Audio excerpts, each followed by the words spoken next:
Hello, everyone, welcome back to the channel World Conflict Monitor. Please subscribe and like my videos. Today, we are going to explore one of the most dramatic and shocking events in modern aerial warfare, the story of how a Nighthawk, the famous American F-117 stealth fighter, was shot down during the 1999 Kosovo conflict. The aircraft was considered invisible to radar, a symbol of advanced technology and a key part of U.S. air power, yet in one night of intense action, Serbian air defenses managed to track, target, and successfully shoot down this so-called invisible jet. To understand this story in detail, we need to break it down into its different aspects, looking at the exterior design of the aircraft, its interior layout and systems, its performance, its safety features, the unique selling points that made it so valuable to the U.S. military, the way cost and price influenced its legacy, and finally the conclusion of how its loss changed military strategy forever. The exterior of the F-117 Nighthawk was unlike any other aircraft at the time. Developed secretly in the 1970s and officially revealed in the 1980s, it did not look like a traditional fighter jet.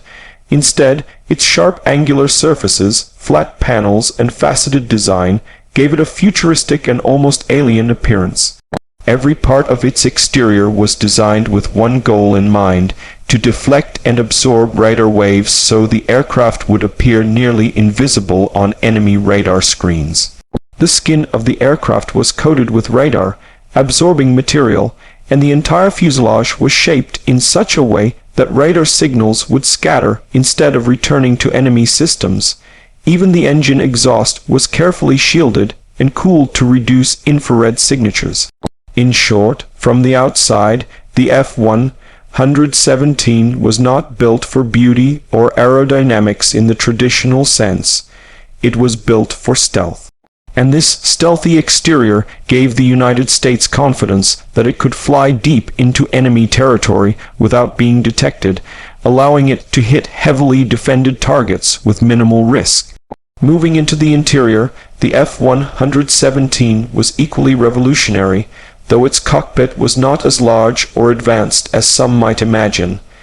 The aircraft was a single-seat design, meaning one pilot operated the entire machine.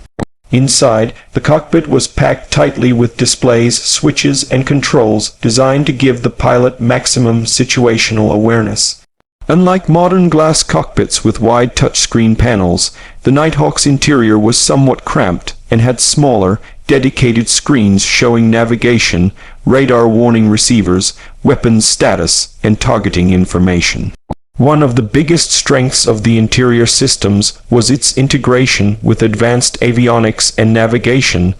The F-117 relied heavily on GPS guidance and infrared targeting systems rather than onboard radar, since using radar could reveal its position.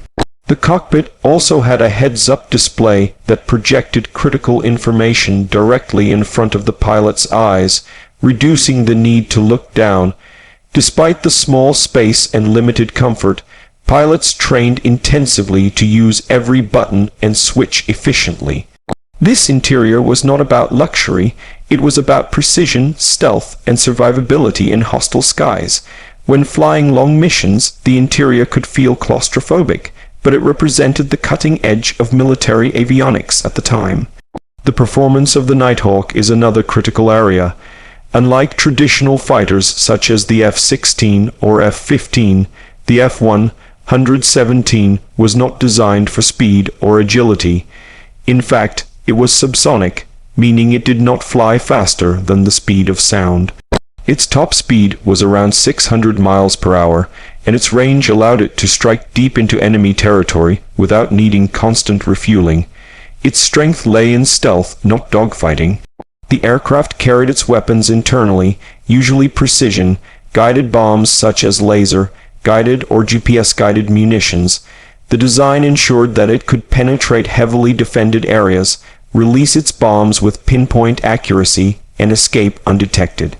Performance in terms of maneuverability was limited, the plane was aerodynamically unstable and required constant computer assistance to stay balanced in the air. Without the onboard fly-by-wire computer systems, the aircraft could not even fly properly. This reliance on computers was both a strength and a vulnerability. On the one hand, it allowed the Nighthawk to complete missions with incredible precision. On the other hand, it meant pilots depended fully on the stability systems. The true performance success of the F-117 was not in speed or agility, but in mission success rates during its early years of combat, where it struck key targets with minimal losses. Safety features of the F-117 were also important, although they were different from what we think of in commercial aircraft. The Nighthawk was equipped with ejection seats, allowing pilots to escape in emergencies. The interior was lined with systems that warned of radar lock-on or incoming missiles, giving the pilot a chance to evade.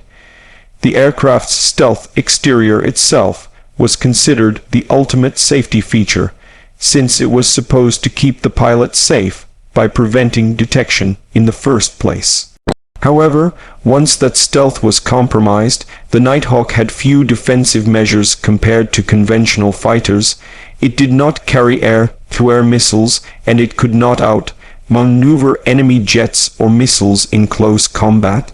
Essentially, its safety depended on its ability to avoid being seen, and when radar adjustments by enemy forces managed to detect it, the safety features were limited.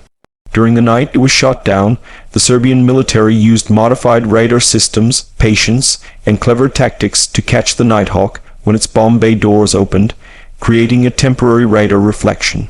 The missile struck, and although the aircraft was destroyed, the pilot survived thanks to the ejection system, proving that at least some safety features worked effectively. The unique selling points of the Nighthawk were undeniable. It was the world's first operational stealth aircraft, a game-changer in aerial warfare. No other country had a plane like it in the 1980s or 1990s, and its ability to penetrate the most advanced air defenses made it invaluable to U.S. strategy. It became a symbol of American technological superiority, capable of striking anywhere with little warning. Its psychological impact on enemies was also immense. The idea that their radars could not detect an incoming threat created fear and uncertainty. The aircraft also played a critical role in Operation Desert Storm, where it struck high-altitude targets in Iraq with great success. Its unique selling point was not its speed, not its firepower, but its invisibility. For nearly a decade it seemed unstoppable. The fact that one was eventually shot down did not erase its impact. Instead, it forced militaries worldwide to rethink both stealth and air defense. To this day, stealth remains one of the most valued capabilities in combat aircraft, with successors like the F-22 and F-35 carrying forward the legacy of the F-117. When discussing price, the F-117 was expensive, both to develop and to operate. The program cost billions of dollars, with each aircraft priced at around $111 million at the time, equivalent to much more today. Maintenance costs were also high, since the stealth coating required careful upkeep, and the aircraft could not simply sit on the runway like traditional jets. Every hour of flight required many hours of ground maintenance. Still, the United States considered the cost worthwhile because the aircraft gave it unmatched capabilities. The expense of the Nighthawk was justified by its ability to destroy targets without risking many lives or aircraft. However, the high cost also limited the number of F-117s built, with only about 64 aircraft ever produced. This made each one valuable, and the loss of even one was both a financial and symbolic blow. In conclusion, the story of how a Nighthawk was shot down is a reminder that no technology is invincible. The F-117 was revolutionary, but its design had limits. The Serbian forces used old but cleverly adapted radar systems, patience, and strategy to find its weakness. When the bomb bay doors opened, they detected it and launched a missile that brought it down. The pilot survived, but the event shocked the world. It proved that stealth was not absolute, that even the most advanced aircraft could be vulnerable. Yet, the overall success of the Nighthawk in decades of service cannot be denied. It shaped the future of aerial warfare, inspired new generations of stealth aircraft, and demonstrated the importance of innovation. The legacy of the Nighthawk is one of brilliance, daring, and lessons learned. Its loss was not the end of stealth, but the beginning of a new era where both attackers and defenders continuously evolve.